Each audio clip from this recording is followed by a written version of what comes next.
Saya mendengar mereka akan terima kurang lebih 1 juta tiap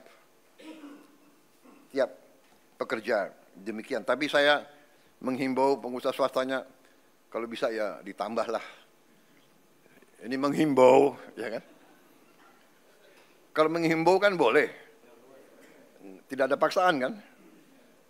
Tapi kalau presiden menghimbau ya. Dan ini saya yakin bisa kita kerjakan. Nanti Menteri Koordinator Perekonomian, kemudian Menteri Keuangan, kemudian nanti mungkin Menteri Sosial akan sedikit kasih penjelasan singkat, termasuk juga saya minta Ketua LPS menyampaikan kondisi ekonomi secara umum, sehingga kita dapat gambaran real apa yang telah kita kerjakan, dan kita akan nanti dapat bayangan betapa besar upaya bangsa Indonesia untuk memberi kesejahteraan kepada rakyatnya. Dan berkali-kali saya katakan, ini bukan hanya prestasi kita, ini adalah kerja keras presiden-presiden sebelum kita, menteri-menteri kabinet sebelum kita. Tidak ada pembangunan bangsa yang bisa dikerjakan dalam 5-10 tahun. Pembangunan bangsa Indonesia ini adalah perjuangan lama. Mulai dari tahun 45 dan seterusnya, ada naik dan turun, ada krisis, ada hambatan, ada gangguan-gangguan negara asing berkali-kali, ya kan? Kita tidak mau nyalahkan siapapun, tapi kita sering diganggu. Kita harus sekarang belajar dari sejarah. Kita harus belajar. Dan sekarang kita semua unsur harus berjiwa besar. Kita atasi perbedaan dengan musyawarah.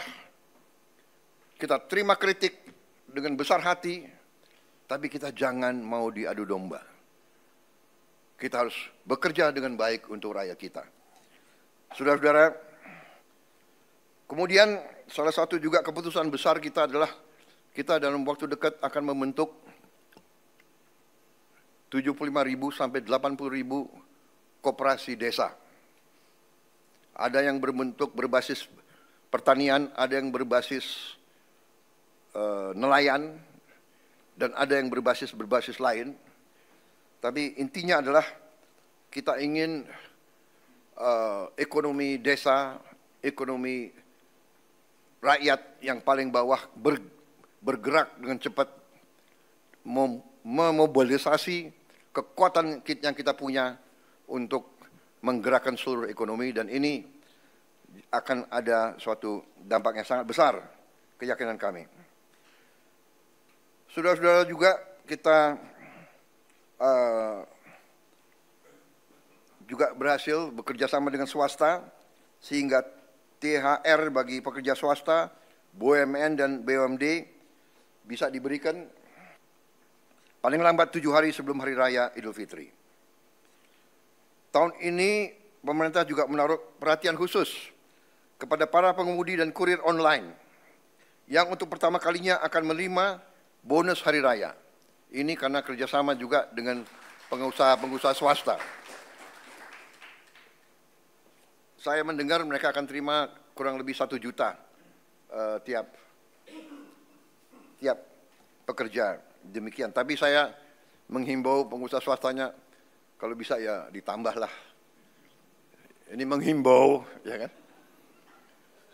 Kalau menghimbau kan boleh, tidak ada paksaan kan? Tapi kalau presiden menghimbau ya. Menghimbau. Ini wartawan ya, terus garis bawahi itu. Karena pengusaha harus tahu, kalau masa yang bagus dia untung, ya dia juga harus memperhatikan para pekerjanya, ya kan? Justru para pekerja ini yang memberi keuntungan bagi dia. Juga THR dan gaji ke-13 bagi 9,4 juta aparatur negara. Ini sudah kita umumkan. Saudara-saudara, juga untuk membantu masyarakat, kita berhasil untuk menurunkan harga tiket pesawat dalam negeri mencapai 13% penurunan. Ini berlaku untuk periode penerbangan 24 Maret 2025 sampai 7 April 2025.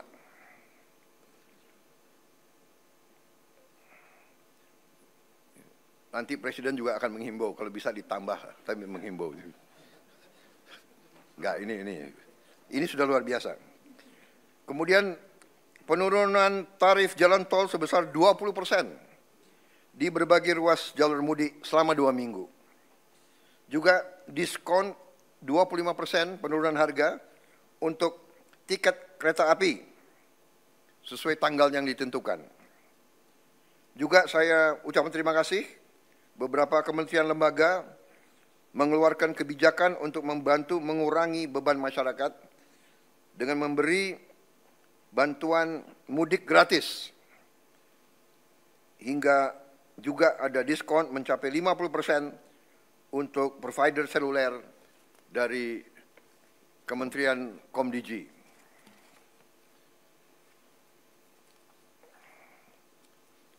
Saya kira dengan demikian persiapan mudik